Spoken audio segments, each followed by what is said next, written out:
the more traditional kind of cycle crossing in terms of wait times for the trail users? Yeah, through you, Chair Bodley. The difference between a PXO and a mid-block crossing. So a PXO, when you push the button, the lights flash immediately and the pedestrian can cross right away as soon as they see this traffic is stopped and it's safe.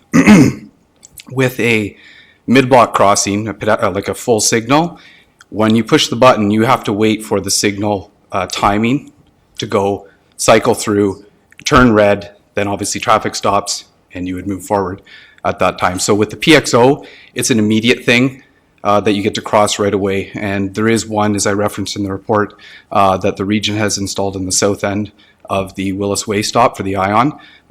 That is one that was just installed last year, I believe. And it's great. I use that one a lot. But under the provincial rules for these kinds of crossings, cyclists would still need to dismount. Is that correct?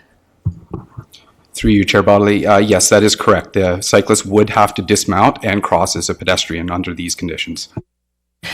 Can you tell me if there are any updates on the horizon, potentially from the province, in terms of cyclists using these kinds of crossings? They're fairly new, so I'm just wondering if there is any potential change on the horizon.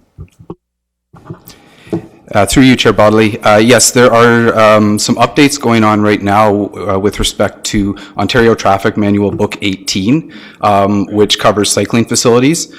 So there's they're doing a review and an update on that right now. I don't know everything that's going to change in there, but we're hoping that there will be some changes that will allow cyclists to, make use of more of these facilities. They're hoping to have that done by the summer of this year. So we're hoping that we can get some changes through that, but we continue to monitor some of these guidelines and legislations that come through to see what sort of changes can be made to this. Just a couple more, if I may. So this crossing, it's the same distance from Erb as a cycle crossing that's on King Street. Now, from what I understand, it's the region that decides that essentially has the approval power for what's appropriate where. I'm just wondering, did the region give any other reasoning in terms of preferring a PXO here, other than just proximity, like when we're comparing these two locations to each other? Through you, Chair Bodley. The main reason was the spacing. The report says the spacing in the Ontario Traffic Manual says 200 meters. I believe we're about 100 or 110 to the Erb Street signal. So once everything was reviewed and it was sent to the region for review, the spacing criteria was one of the main markers that they had to say that the PXO would be preferred. They were also a little worried about queuing traffic backing up when the signal was red. But those were really the only two things that they had mentioned back to us. Final one, promise. The benefit I see here is that this kind of crossing is going to provide immediate crossing access for people who are using the trail, which is fantastic. Can you just let us know, how will the city be monitoring this use? And could we, if we need to, go to the region at a later date to review what kind of crossing is here, should it become clear that we might need to make a change? Yes, so being that this will be our first PXO in the city of Waterloo that we're going to own on our roads, we will be definitely monitoring it. We'll be, checking counts, compliance, looking for any traffic delays that may happen, stuff like that. So we will definitely be monitoring that. Should we see any changes or anything sort of out of the ordinary, we would definitely maybe go back and revisit the design and see if there's something that we could do. And that may result in us having to go back to the region and sort of reopening up the idea of putting a mid-block signal there as opposed to a PXO. Through the chair, and just if there is an update through OTM Book 18, if that gives us any further clarification that cyclists can use that facility, then that would become a provincial position, and we'll be able to work with the region on that. So that might be another option. Okay, Councillor Bonagor would like to move it. Do we have a seconder? Councillor Hanmer? All those, oh yeah, sure, absolutely. Comment away. Sorry, I'm talking a lot tonight. It's just a really, I think this is a very important piece of knitting the core together.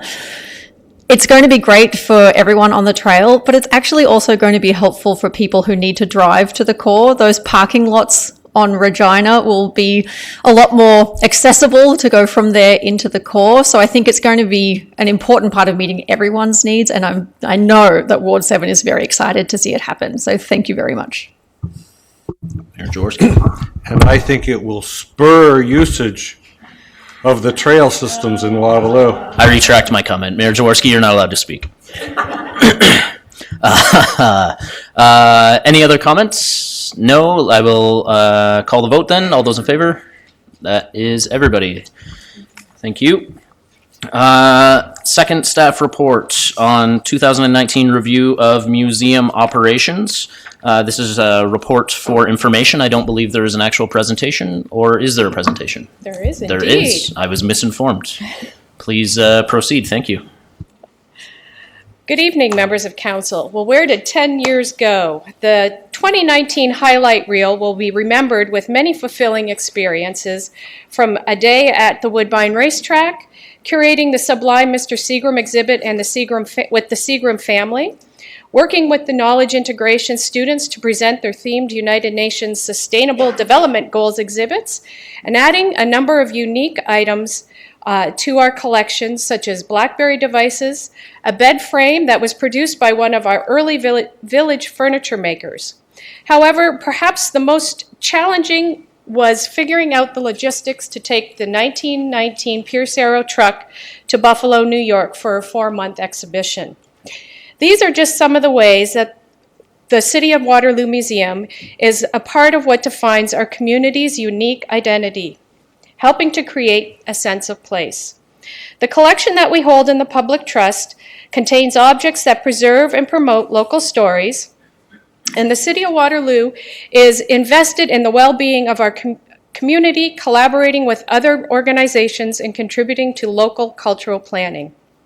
The city's collection is a world-class collection with national and international provenance.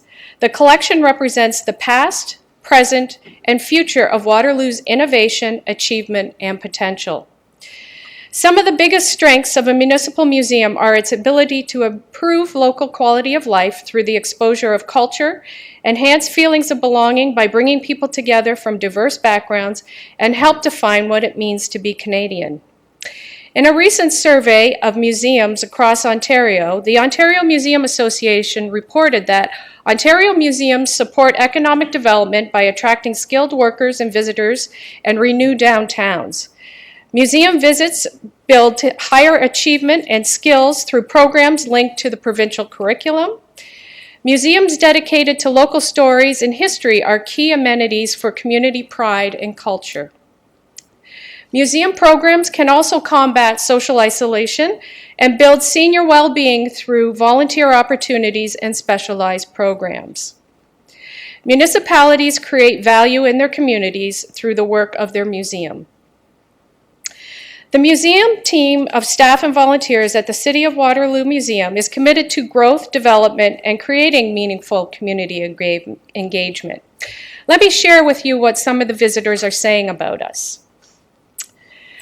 On TripAdvisor this past year, we received a 5-star review that said, "On our way home to Toronto, we stopped at the museum and had a quick tour.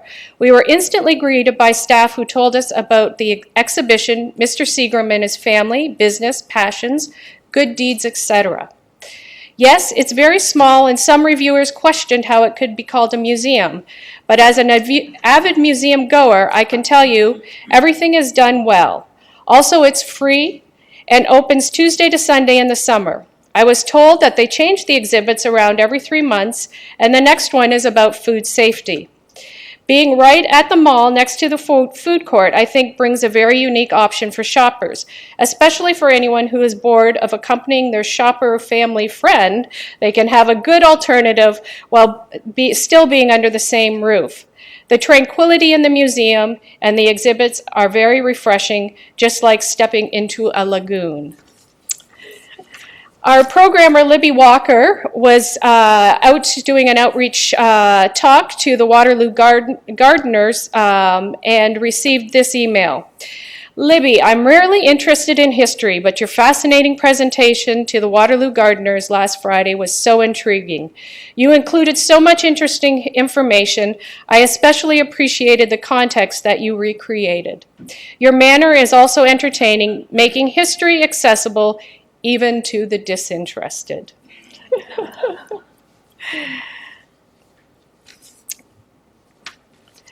This year, Thomas Phillip, the great-great-great-great-grandson of Joseph E. Seagram, and his production company called Broken Elevator Productions produced our 2019 Year in Review video.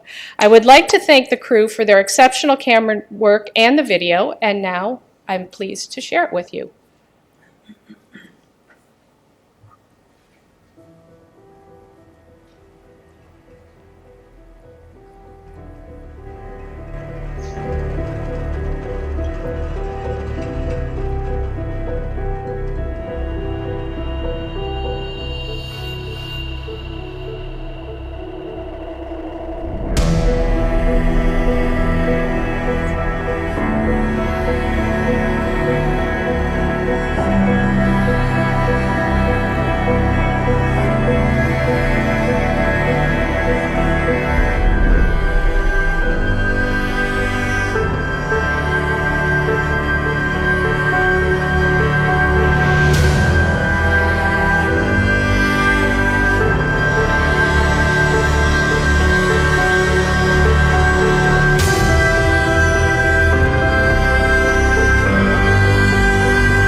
Mr. Haverkamp came out one of the best with Rose's Vision and Thor's Rocket near the inside, and Mr. Haverkamp at the wire joined by Mr. Ritz, who came plunging forward on the outside. And the two misters are head-to-head early with Mr. Ritz about 3 off the inside. Joseph E. Seagram, whose Seagram stables dominated the early years of Canadian racing. Representing the Seagram family today is Edward Pollard Seagram. This is the youngest grandson of Joseph E. Seagram. Thor's Rocket, special forces on the outside with Mr. Haverkamp next to them came, Are You Kidding Me? 142.75.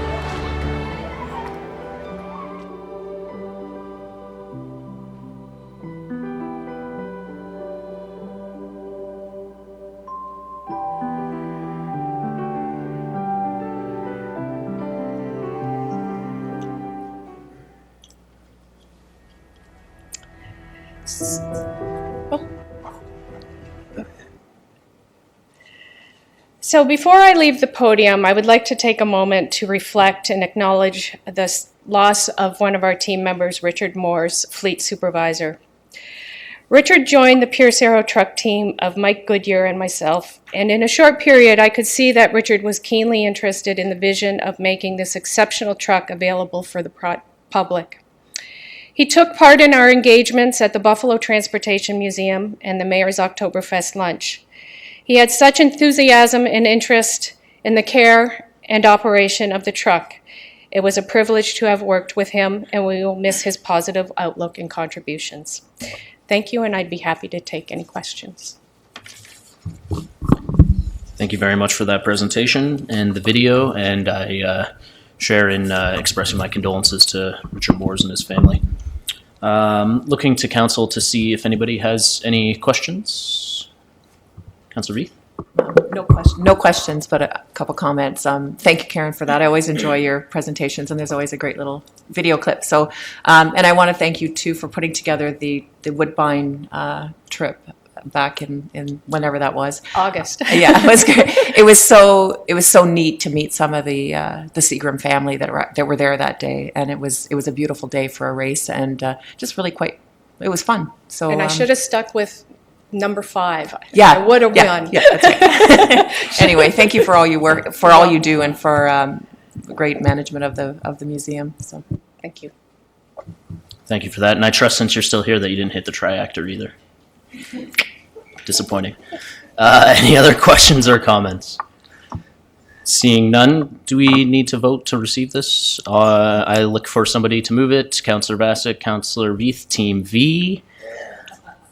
On a roll. And I will take the vote for everybody who'd like to receive this as information. That is all of us. Thank you very much.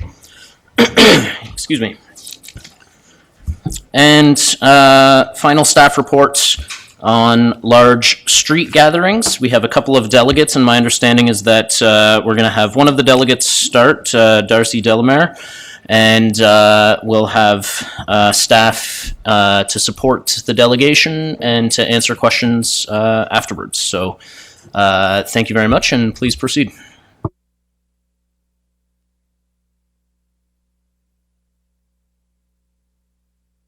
Been a very interesting and challenging time, and I would like to today go through who's been involved, who are the stakeholders that participate in the task force, the process that we used in coming up with the recommendations that you'll see, a few things of key insights that we gained from the experience, and then I will ask Mark to come and give you the full 12 recommendations that we have. And then there's a couple of member acknowledgements, and then I want to finish off with a discussion around implementation. The task force had key representatives of all of the major stakeholders. So we had the students, the faculty, administrative leaders of the three post-secondary school establishments here. We had local residents, first responders, Waterloo Regional Police Services, Region of Waterloo Paramedic Services, Grand River Hospital, Waterloo Town and Gown Committee, City of Waterloo Council and staff. Wanted to just make a quick sort of comment in terms of stakeholders. We had a very involved and interesting and interested group of people throughout the meetings that added lots of value. One of the things we quickly realized that we were not the ones qualified to talk about operations, so we were looking at things from a strategic perspective. And we want to, I think as a task force, acknowledge the operations group have done an absolutely phenomenal job of managing and dealing with the large public gatherings that have taken place in the city. We have been extraordinarily fortunate in terms of not having things to really be in a crisis about, and it is because of the quality of the people that were involved in our first responders. And I wanted to make a particular note of the value that they brought us. Our mandate was to try and look at what was causing the growth and what was happening in terms of this event. And trying to look at, we use the term in our mandate, appropriately managed. We soon learned that it was not something that you could say, we are going to say, stop it, it's an end, because that would create repercussions that were well beyond anything that any of us would ever particularly want to have happen. We learned that through the process that we went through as we started to go through and look at, okay, what was the problem? What's underlying? We knew sort of at a surface level, this was a bunch of students getting together and drinking in excess, but what were the underlying problems? And if we were going to try and figure out what to do with that, with the underlying problems, and we needed to figure out what criteria would we use to decide what to recommend. We then also had to go in through a process of saying, in good design thinking, we had to understand what were the attitudes and rationale that was behind the people that were participating in these gatherings. We then sort of did again, a design thinking process where you diverge, where you start to go through and look at all the possibilities. Long-term, short-term solutions, all the different things. Nothing was taken from the table. We were not judgmental. We tried to get at all kinds of ideas and different perspectives and different ways of looking at what we were faced with. We then had to, of course, converge from all of those ideas and try and come up with a set of recommendations we grouped into 4 categories, which we think, given our position as this sort of looking at the strategy, what is the long-term way that we are going to solve the issues that we saw, we think we've got, I think, maybe with a lot of bias, I think we've got some very good ideas. In the problem, you've read our report, I won't go through it in detail, but number one and most important was public safety. It is maybe unfair of me to say, but we have, I think because of good operational management, we have not faced a crisis. We have faced a tremendous issue of potential loss of lives, potential issues that could occur because of the mass number of people that are meeting at Ezra, and even the things that we saw in terms of the street gatherings through orientation, where people were jumping over a burning couch. These are very dangerous behaviors, and so one of the number one elements of our discussion was how do we look at the problem of public safety. There's a reputational risk. Reputational risk was actually for all stakeholders. Reputational risk for the city, reputational risk for our secondary educational institutions. There was obviously even a reputational risk in terms of our operations people. If something did happen, people would point fingers at them, and we didn't want that to, certainly we don't want that to happen. We want to have and maintain control. Costs were getting out of control. We've ranged in terms of estimates when we start, depending on how we add the costs together, $750,000 to $1 million in terms of the costs that are incurred through these kinds of gatherings in the city of Waterloo.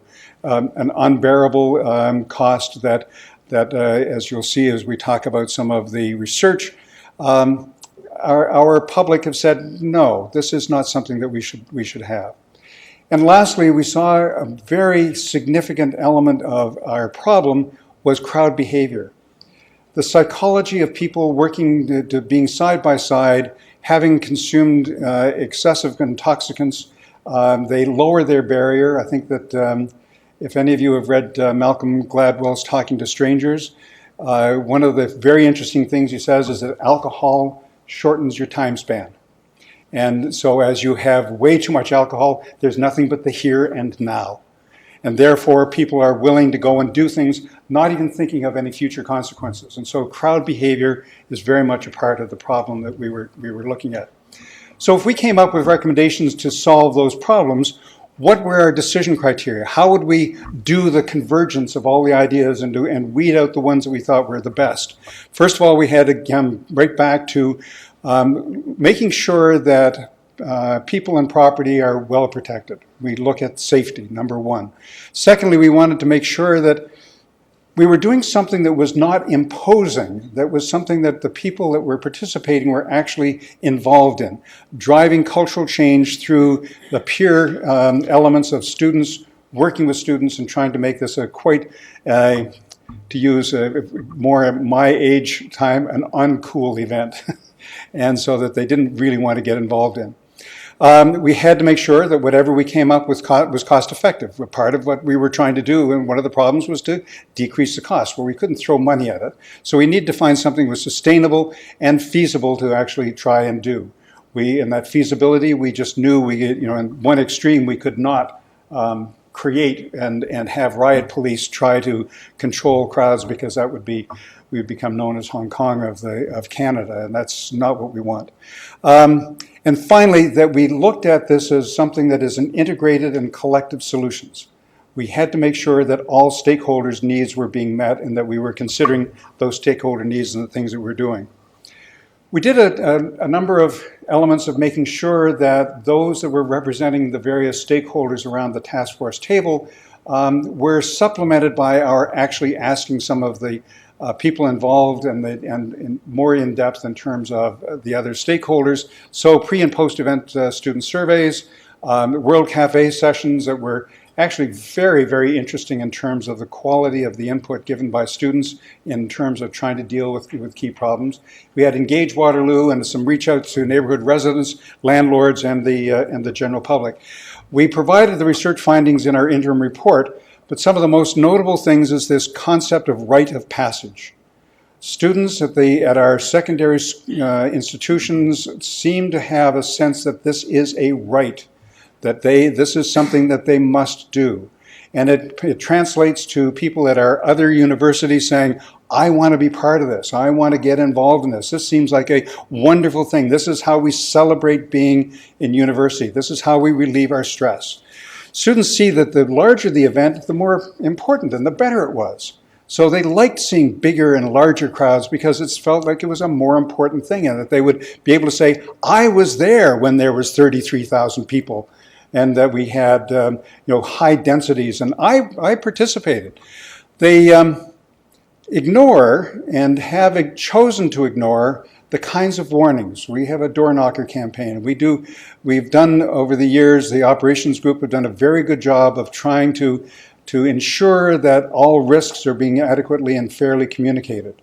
However, students are just saying, no, it doesn't apply to me. So when you look at it psychologically from an individual's perspective, it's not my problem. I'm just here to have some fun. I don't think there's any worries, and I'm taking care of myself, and I'm in control. But I go back to what happens when you've consumed a little too much of an intoxicant. You forget all of those things that may have controlled your behavior in the past. Residents and the general public were giving us some good ideas of things that they thought might help and adjust the process. But generally speaking, they said, stop it. They really wanted to say to this council and to our first responders, just stop it, don't let it happen. And I, as a taxpayer, should not have to absorb the cost. So with that kind of research, we started getting into all of the recommendations that we felt would fit the problem that we described and would match the decision criteria. So I'm going to ask Mark Dykstra to stand and go through on the task force behalf each of our recommendations.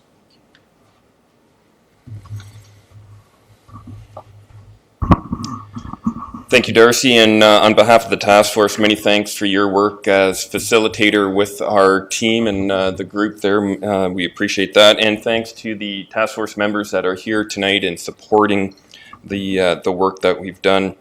I wish to reiterate and note that, as the report states, 12 recommendations, some 4 themes and 40 action points, and really speaks to the work of the task force, the agreement around the table that facilitated through many hours of discussion, attendance at meetings, attendance at consultation with stakeholders as well. So my thanks to the committee for their work and assistance. Also, thanks, specific shout out to Adam Lauder for assisting with the administrative needs with the task force and the report as well. So I offer those as opening remarks as I get into the 12 recommendations. I won't speak specifically to the bullets that you see on the screen, but I'd like to address some of the subset actions that are noted within the report and go a little deeper there in my comments.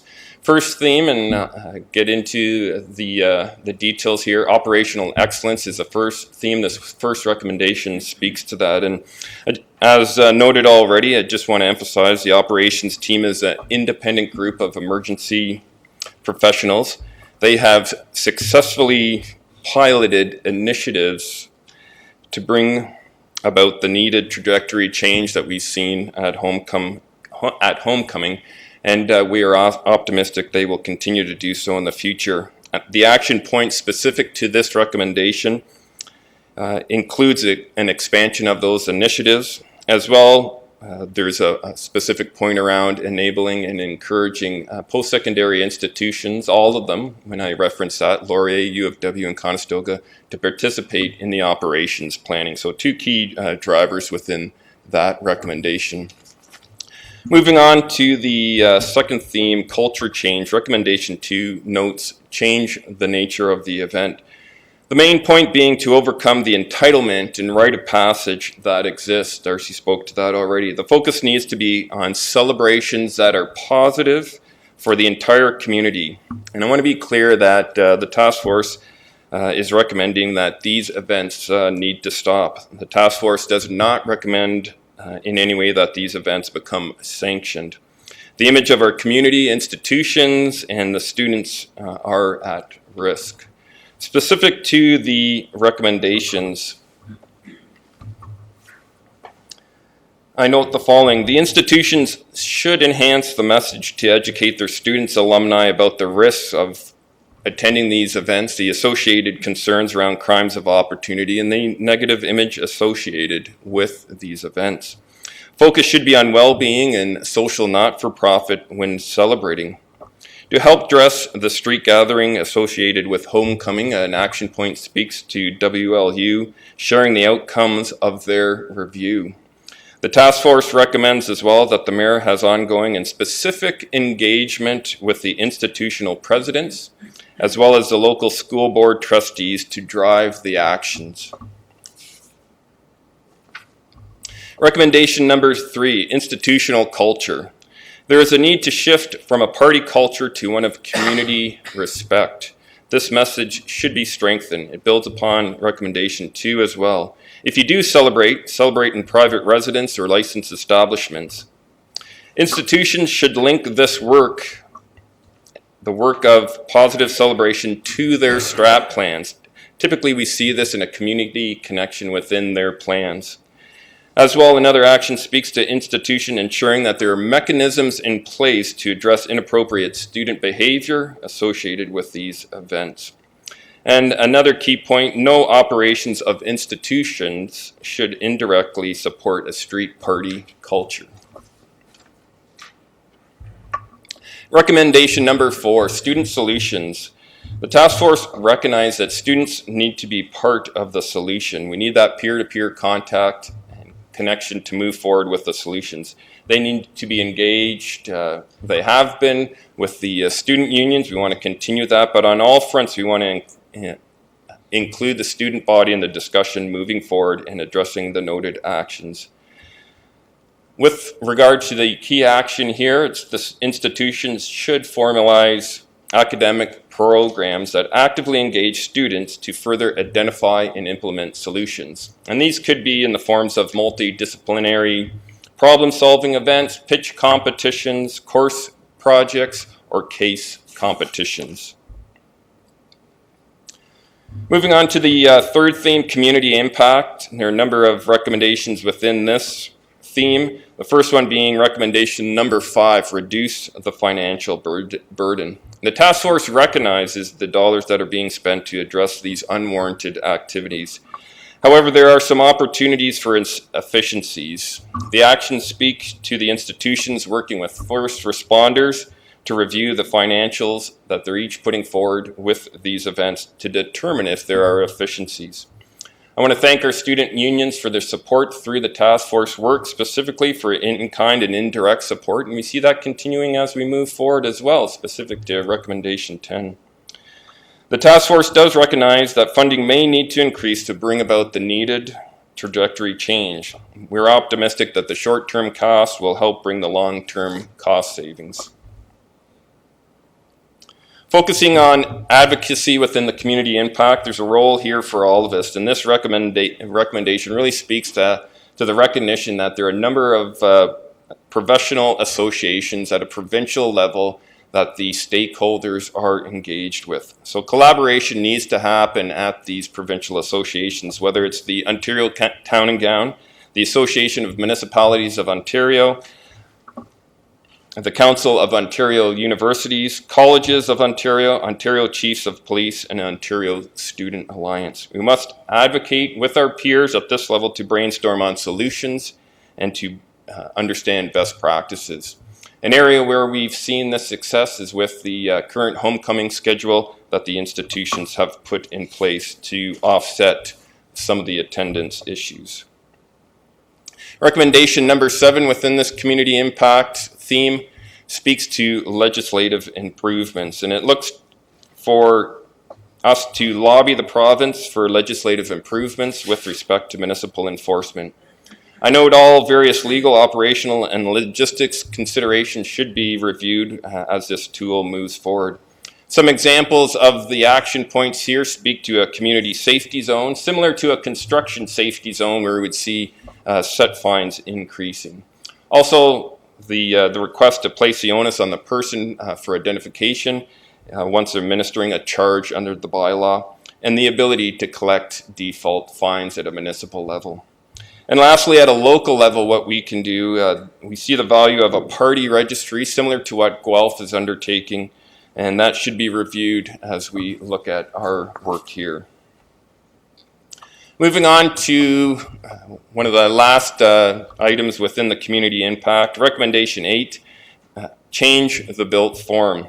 The current layout of the street itself lends itself to these gatherings. The task force sees an opportunity to redefine the spaces that make up that street. And this could potentially include the removal of a portion of the street as well. Through an official plan review process, opportunities can be explored, and this will occur in 2020. As a short-term measure, the neighborhood could be diversified, and WLU should consider offering housing stock to non-students or mature students.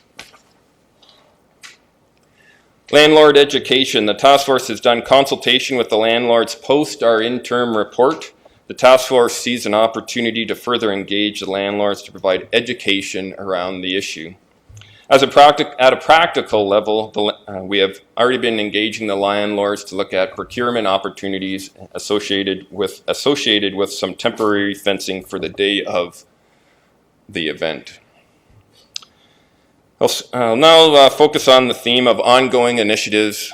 I wish to emphasize that the task force sees the need for each recommendation advancing to bring about the needed change. So each recommendation is important, each action item is important.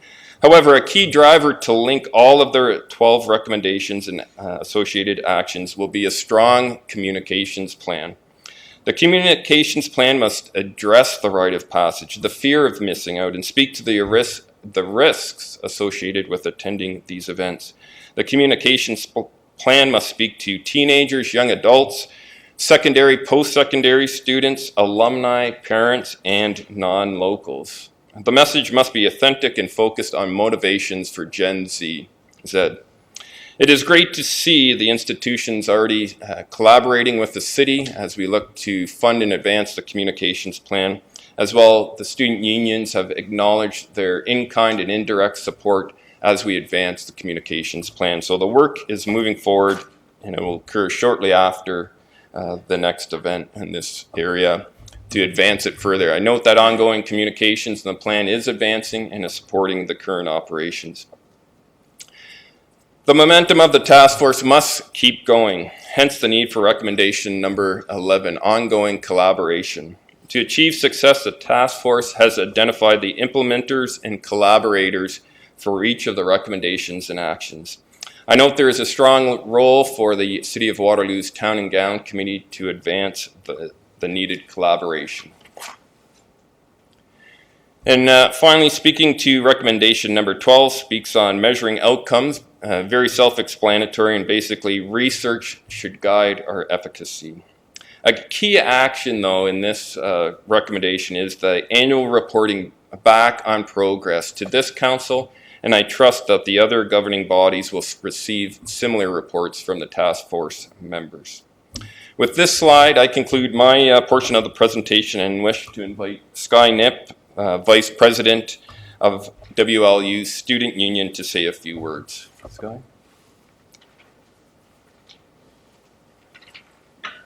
Good evening, everyone. So, as it was mentioned, my name is Sky Knipp, and I'm the Associate VP of University Affairs for the Wilfrid Laurier University Students' Union. I am also a full-time student in my 4th year, which allows me to know what's going on at our institution at the student level. Though Laurier has a close proximity to the gatherings, many attendees do travel from all over to be at the gatherings. Tonight, I would like to highlight some key priorities from the report that are important to student-specific attendees. We have been able to determine priorities through informal conversations and more formal feedback from last year's World Cafe. The World Cafe event facilitated student focus groups with attendees from all 3 post-secondary institutions in the area. It was an important feedback mechanism because it allowed for student perspectives to be heard directly from the students themselves. First, under the theme of operational excellence, we believe that harm reduction is essential to solving the complex issue at hand. There have been historically too many attendees impacted by violence and sexual assault. With continued operational excellence, though, there is a hope to reduce the capacity for these situations to occur. Next, under the theme 2 of culture change, there is a recommendation for student-led solutions. We strongly support this recommendation to implement the solutions. A few ongoing initiatives from Laurier's students are the door knocking events and the Eco Hawks cleanup. The door knockers are in collaboration with the city and other partners, where student volunteers participate in peer-to-peer delivery of safety messaging. At our event cleanups from Eco Hawks, student volunteers clean up the impacted areas the morning after the gathering has occurred.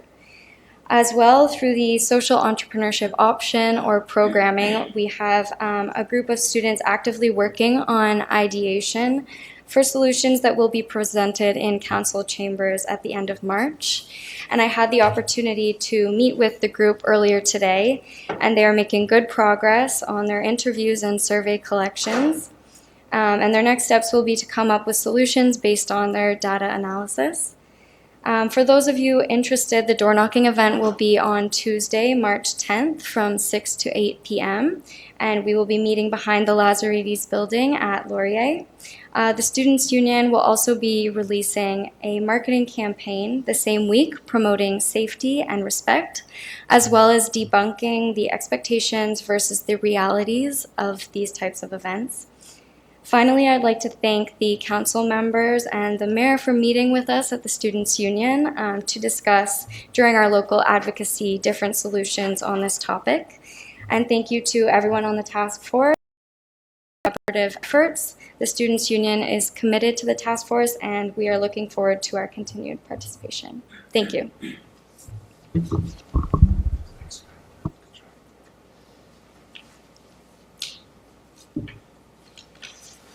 The second acknowledgement that we wanted to get was from James Craig, who is the Waterloo Town and Gown Chair. He unfortunately couldn't be here tonight, so I will read his comments. As Chair of the Town and Gown Committee, it has been a pleasure to work with a broad-based team with a common goal. The Town and Gown mandate is to develop and enhance relationships, communication, and policies among the universities, college, students, city, emergency services, and the community. Through this collaborative approach, the task force is committed to better understanding the issues in order to help solve them that are facing the community. Many of our partners at the table have a vested interest in maintaining a world-class reputation to our peers in the world, which collectively we have achieved through hard work.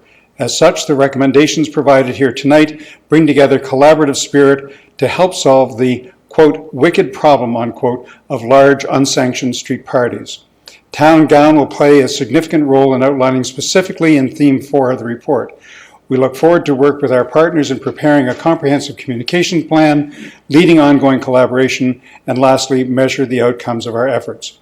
We know that the desired results may take time, however, this collective approach will guide us through the stages to success.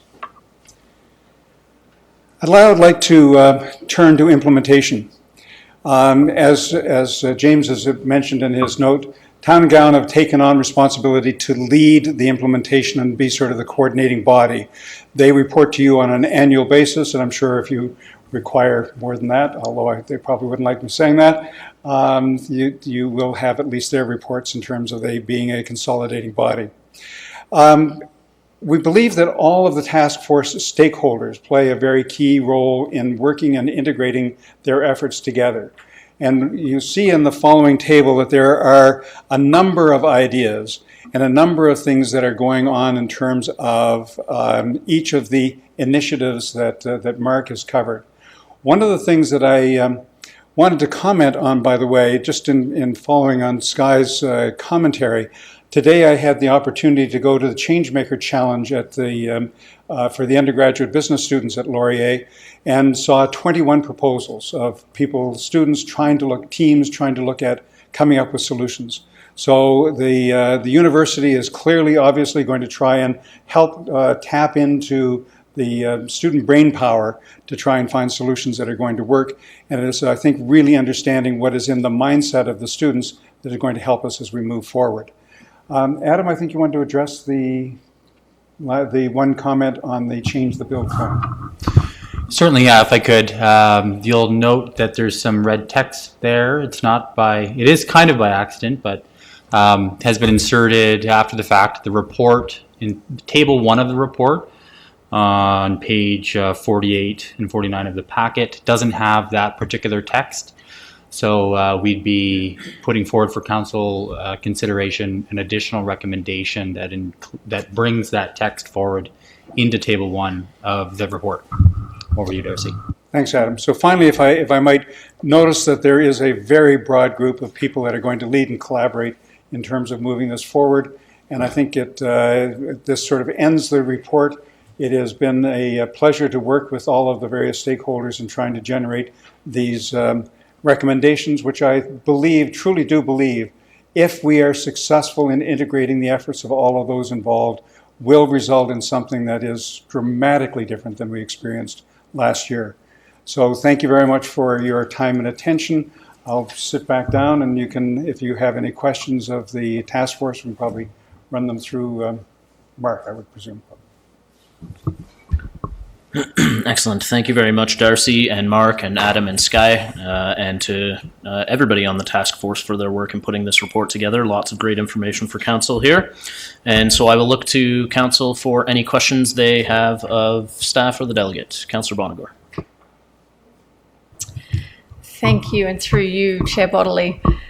First of all, I would like to thank Mr. Delamere and the entire task force, and just to say that our thoughts are also with the family of Leanne Holland-Brown, whose efforts were hugely important in this process as well.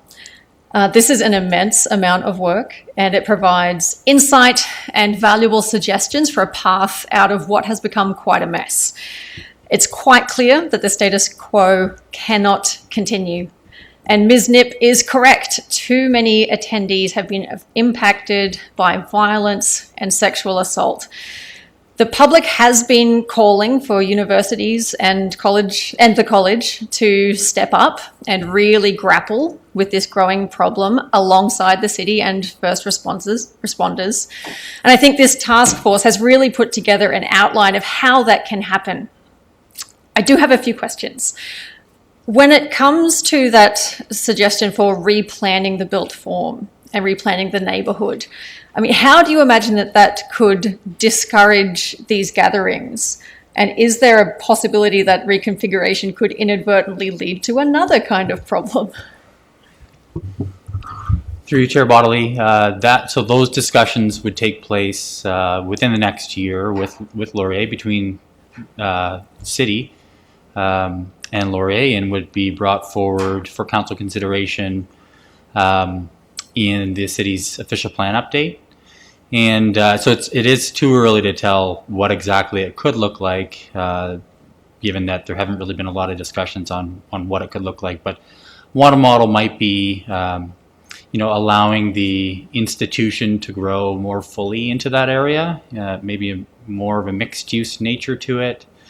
It could include something like Ezra and Bricker and the associated streets to no longer exist, for example, and really to allow that area to, be integrated into the campus. That's one model. It could look very different from what I've just noted, and so as to how that could impact the public streets, I think, if the public streets were to no longer exist, then those crowds would no longer be on public streets.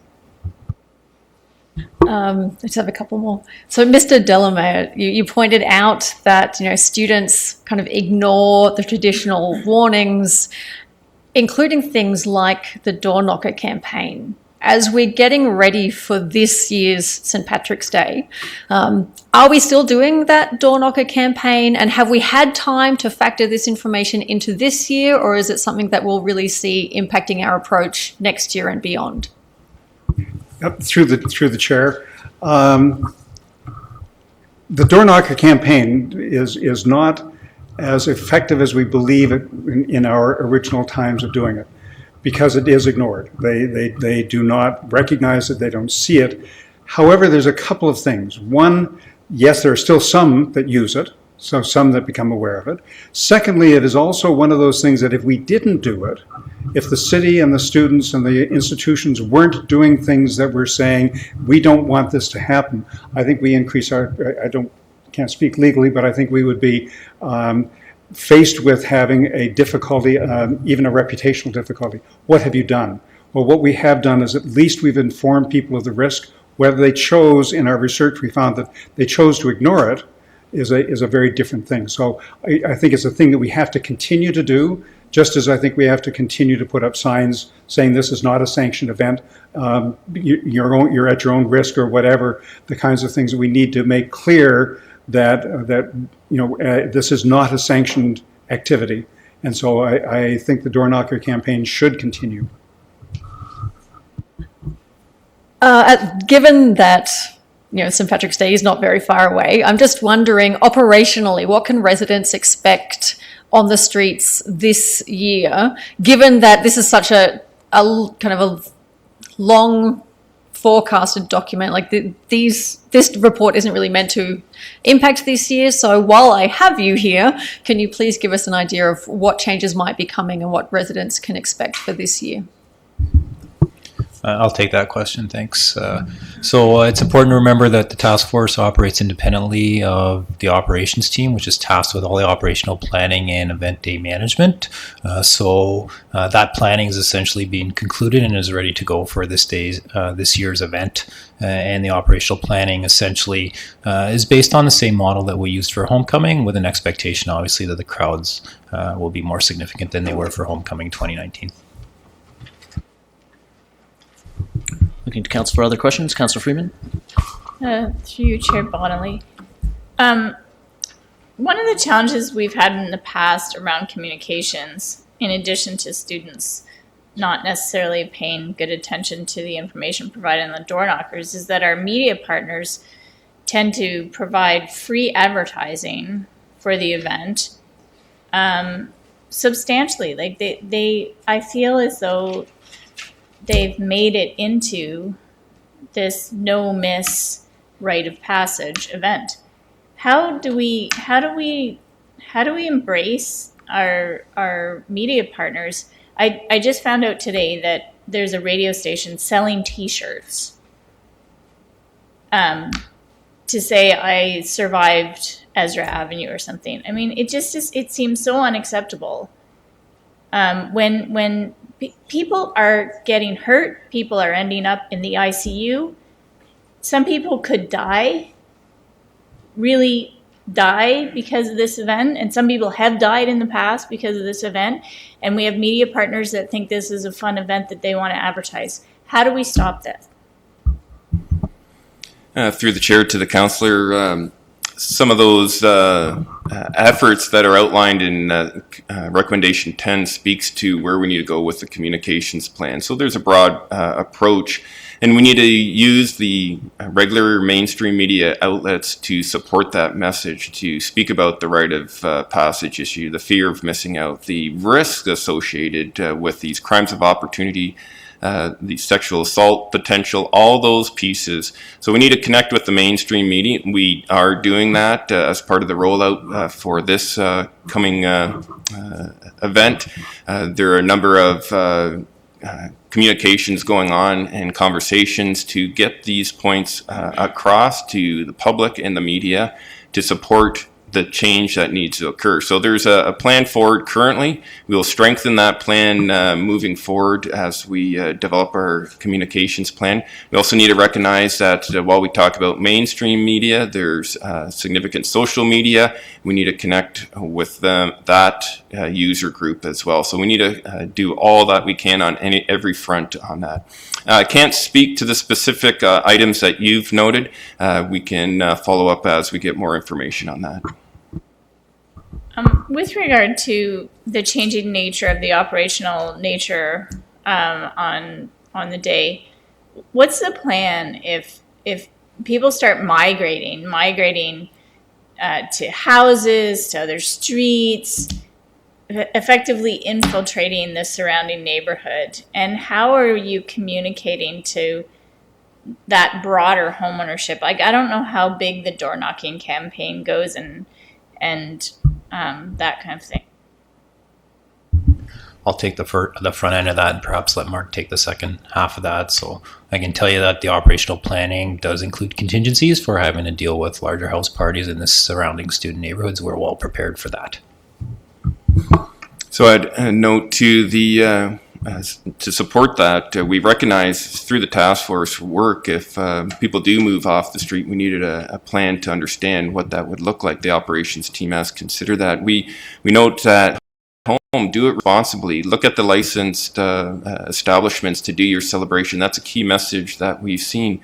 As the parties do, though, perhaps go off the street, this is where we can look at the party registry, educating those who are hosting parties about their responsibility, for themselves, responsibility per the city bylaws, and other laws that apply when you're hosting such parties. So we've got a plan recognizing that for an action, there may be another thought that comes up of where we can celebrate, and we want to address that. We also speak to changing the culture, and that's a key driver too. We need to get the message out that if you want to celebrate responsibly, and we need to get that into every citizen who may think they are entitled to do that on Ezra Ave. And just another question. I don't know whether the task force looked into this, but have there been institutional repercussions to individuals that have been involved in these events? Like, have the institutions actually made students take responsibility for what they've done? Because I think that's such a big piece. If you can consistently kind of get away with it, why would they change? So working through this initiative, well aware of the support that the institutions have around messaging pertaining to the negatives associated with this, the consequences of associated with this. They've stepped forward. There's a number of representatives here in the audience too. They can maybe speak to specific issues if you would like, but they recognize that their message needs to be strengthened, and they're willing to work with this task force, now the town and gown, to move that forward. My understanding is through their process there are consequences for actions that are inappropriate. More broadly, the things I've heard is that the broader citizenry feel as though they don't have any tools to solve this problem. All they can do is call bylaw, call police, and call the institutions. And it appears on the outset that nothing is changing. And so, I am very hopeful that, the changes that are being recommended this year will affect change on that. But I think we also have to be very respectful of how these citizens feel. They feel incredibly left out, and that their rights are violated, their properties are trespassed, and that they don't feel as though they can get service because all the service is happening somewhere else in the city. And I think we have to recognize that challenge, and I really hope that this year demonstrates some difference. If you have comments to add to that, by all means, but it's something that I really worry about.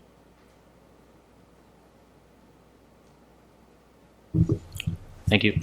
This is a little embarrassing, but I'm going to ask for a very brief recess. It would appear I drank a little bit too much water at dinner. Or Mayor Jaworski, if you want to take my place for a few seconds. I'm going to be next on the list to talk. Go for it. That's fine. Thank you.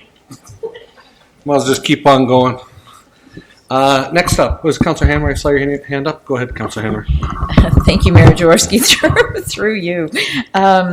Thank you to the task force leadership. I had the privilege of being part of the group, and I can certainly confirm for council that a lot of research and a very comprehensive approach was taken to develop the recommendations and come forward with the report. And a lot of back and forth discussion around what the possibilities and plausibilities were of the recommendations.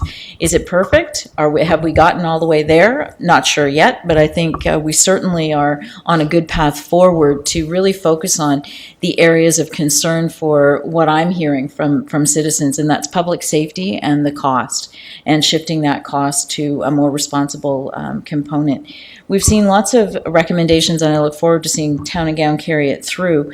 My question is really around the responses from the institutions. We've heard from the student associations that they're ready to step up to the plate, but there are a number of the recommendations that require the institutions themselves to take some leadership, and I know that it may be early in hearing the report, but I'd be curious as to what the response has been from the two universities and the college with respect to the recommendations that they're going to be providing leadership on.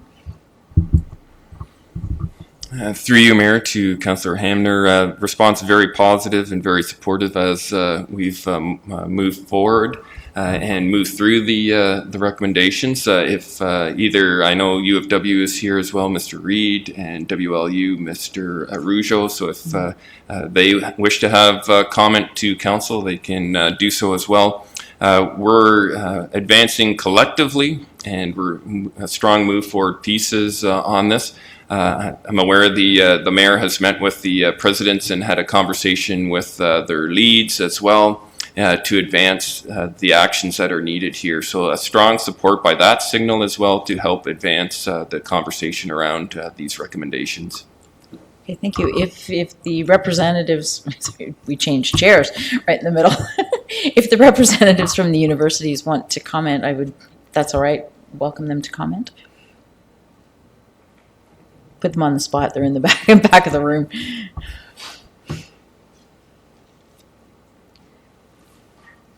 Thanks very much for the opportunity. We had a little showdown there, and I blinked first. So my name is Chris Reed. I'm from the University of Waterloo. Very happy to have participated in the task force over the course of the work being done. Really committed on behalf of the university to the recommendations and very supportive. Look forward to working on them as outlined in the report. So I know that our president was, as Mark said, our president has been briefed all the way along this process and engaged with the city last week in a discussion with the mayor. Look forward to working with the other stakeholders and committed to solutions. Great. Thanks. Thank you very much. Looks like we have somebody else to answer your question as well. Go for it. I blinked second, so here I am. So Tony Rougeau from Laurier.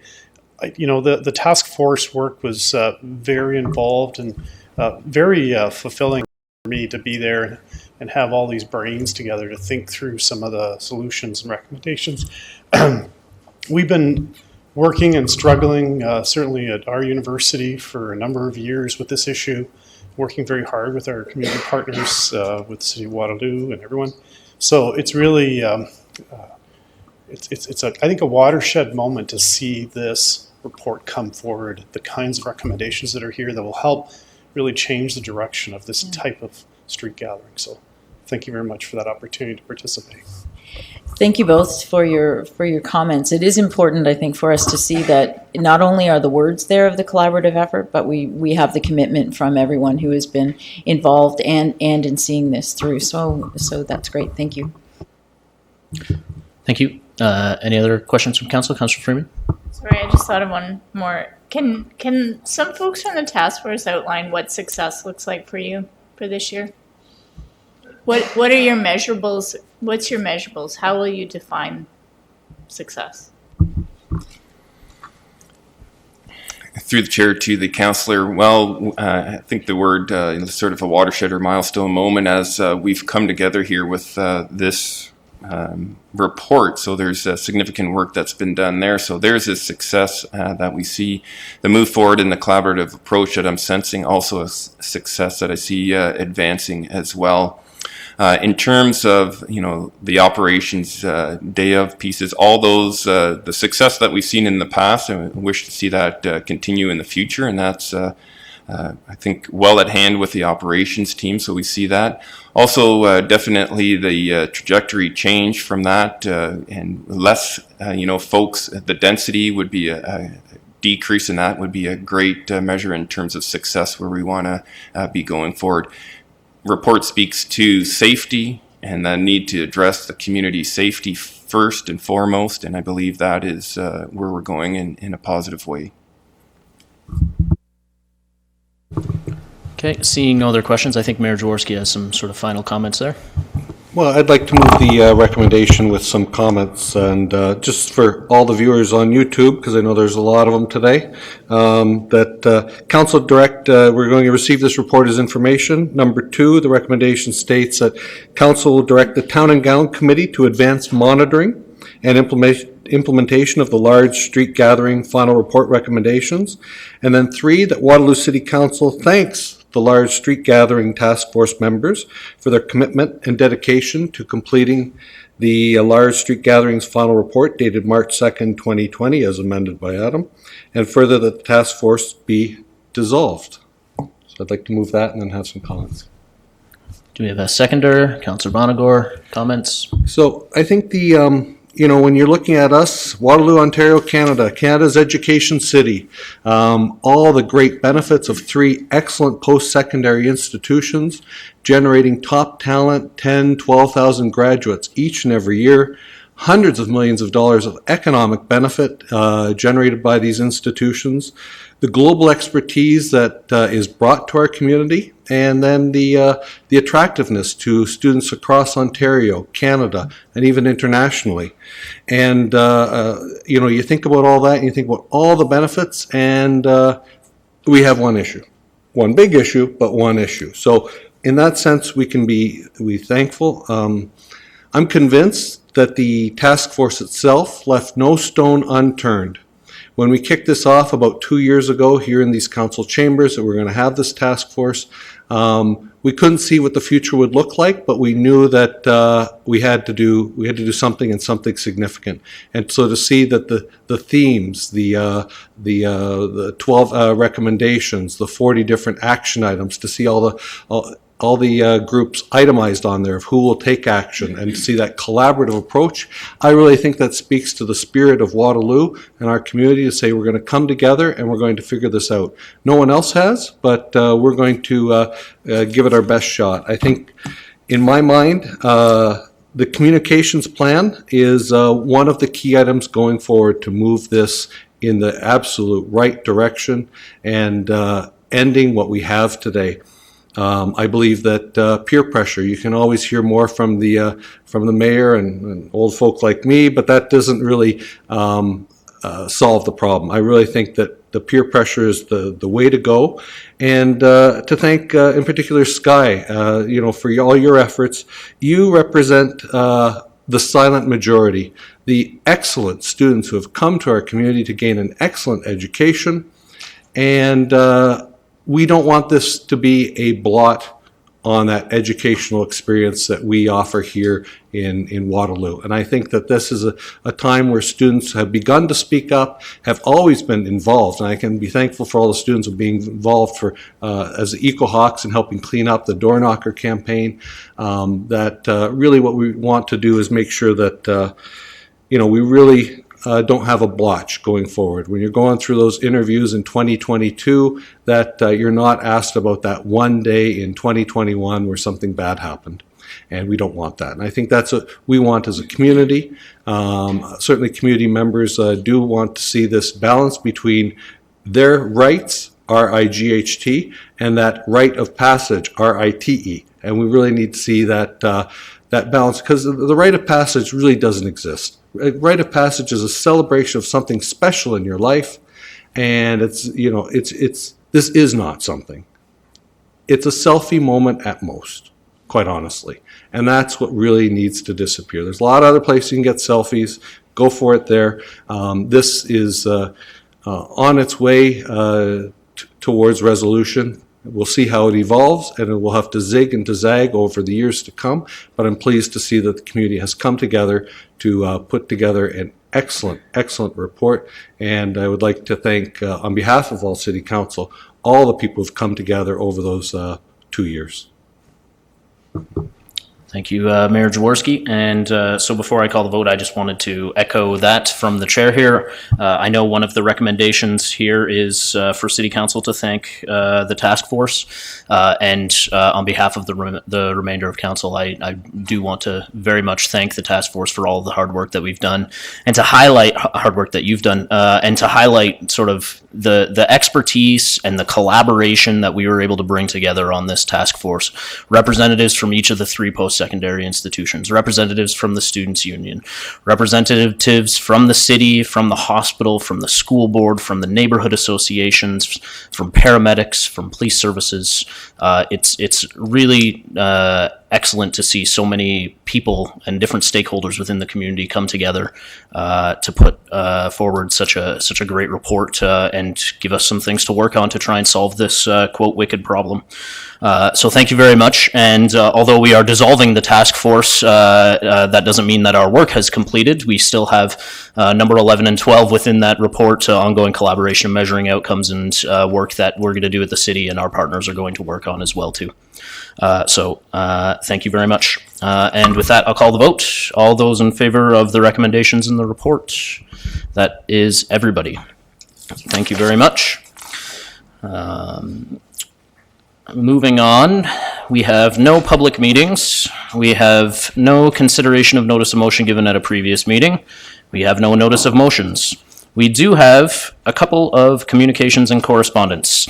We have a request from the region for a councillor from the city of Waterloo to work with them on the Westmount Road improvements project. Is anybody around the council chambers interested in being involved in that road work? Councillor Bonagor. So with that, we have a recommendation that Council select Councillor Bonagor as the Waterloo local councillor on the Westmount Road improvements, Glasgow Street to Herb Street project team. Councillor Feith and Councillor Hanmer have moved that. All those in favor? That is everybody. And I will look to the mayor for the second bit of communication and correspondence. The International Children's Games, annually local athletes go to the International Children's Games, and over the years they invite local leaders, including the mayor, to attend, and this year it happens to be in Hungary. So I would like to take them up on that, should council approve travel overseas. Would anybody like to approve the mayor's travel overseas? With a comment, Councillor Reith and Councillor Henry. Please come back. Please come back. Just a comment. I think they cover a lot of the expenses for the elected officials to go, because I went to New Taipei City a couple years ago with the same program, and a lot of it's covered by the organization. So anyway, have fun. Okay, so with that, can we call the vote to send the mayor away? All those in favor? Mayor Jaworski is going away, hopefully coming back, and hopefully being safe. We will move on to unfinished business, of which there is none. Questions, of which there are none. And new business. Does anybody have any new business? Anybody? Oh, Councillor Reith. She has a written report for me, I see. Thank you, Chair Bodley. I had a 20-minute presentation put together about my... Let me start the timer. About my the conference that I went to last week in Toronto, the Ontario Good Roads, but he's asked me to cut it down to 2 minutes, so I'll see what I can do. So anyway, the Ontario Good Roads conference was last week, Sunday to Wednesday in Toronto, and the theme was Vision for a Prosperous Tomorrow. And a lot of the folks that go to this conference are from public works departments, but there's also lots of mayors and councillors that attend. And I find it quite interesting. And over the years, it's really evolved into a lot more than roads. So there's a lot of sustainability, environmental. So I'm just going to go through quickly a few of the sessions that I attended. Yes, the coffee break. Yeah. I did sit in on one. The first one was on the Sunday. It was a little more technical. It was about using recycled asphalt, and the title of it was The Recycled Highway. So when communities are demolishing concrete buildings and whatever, and a lot of communities now are using that recycled material in their roads and streets and that kind of thing. So that was kind of the opening one. A company called GATIC are making they had an autonomous vehicle there that they demonstrated to us, which was very cool. They're piloting that in the States with Walmart, delivering between Walmarts. And it was really quite interesting how they planned that out. And another one that was really quite interesting was called Roadsides for Pollinators, where they're planning in rights of ways not pollinators, but flowers and plants that will attract pollinators. So it saves on mowing. So that was and it cuts emissions, of course, and creates more attractive roadsides, enhances the habitat, and they had a lot of examples of communities that have put that in. So prevents erosion and those kind of things. So another one that was interesting was that there was a session on overcoming unconscious bias. It's very interesting to me. I'd never really heard that until a few weeks ago around here. It was good. They had a Lime scooter, e-scooter demonstration. I went to a session about complete street design. The Danforth in Toronto did a pop-up last August, I believe. Took a year to do it, but they closed off a block, and it was very well received, except by people who drive cars, who couldn't find a place to park. And what was another one? I have them all written down. Another one was Why Vision Zero. So this was really a great one. This woman named Jess Speaker, she's a member of a group called Friends and Families for Safe Streets. Jess was violently injured in a traffic accident when she rode her bike to work one day. So now she fights for Vision Zero measurements to be adopted and implemented to help stem road violence. So that was really one of those heart ones that got to everybody. And the last one that I'll mention was about how communities and cities can work with their BIAs, their neighborhood associations. And in this particular one was with a brewery, a small brewery, and it was about getting the land right and the zoning for this. It was in Timmins, so it was rural, but again, it took a long time to get that up and running. And then of course, the most important thing were all the politicians that spoke there. So, Minister Laurie Scott from Infrastructure, her thing was, got your shovels ready, because they're giving away a lot of money. Mike Schreiner and Andrea Horvath spoke, and Minister Mulrooney, Ministry of Transportation. So overall, it was pretty busy, and I had a hard time picking sessions to go to because a lot of them were concurrent. So anyway, I just wanted to make that report so that that I was working actually last week and I was away from the council. Horseshoe. So thank you, Chair. Well, you're welcome, and thank you for that illuminating information. Well, it was well over 2 minutes. The clerk stopped the timer, so you got a reprieve. But that was that was great. Lots of interesting topics there, and you may have motivated me to perhaps go next year. So thank you for that. Is there any other new business? Mayor Jaworski has some new business as well. Maybe it's just as illuminating. I think so. Our local team, the KW Titans, is having a community rally day coming up this Sunday where you can get discounted tickets. I can count on a lot of people being there, a lot of people from the community there, and they delivered me this jersey to show you. You'll see on the back it says the player's name, Tighter, and I can tell you when you put it on, it is tighter than you imagine. So that's why I'm holding it here today. But anyway, so come out and see the Titans. Get your tickets online to support our local team. Excellent professional basketball. Thank you for that, Mayor Jaworski. Anybody else want to get on the new business train? Nobody else would like to. So that will take us to enactment of bylaws. We have a few bylaws there to enact. Would anybody like to enact those bylaws? Councillor Freeman would like to, and Councillor Henry would like to. All those in favor of enacting those bylaws is everybody. And I will look for a motion to adjourn. Councillor Freeman and Councillor Hanmer. And if we could vote to adjourn, that's everybody. We are adjourned.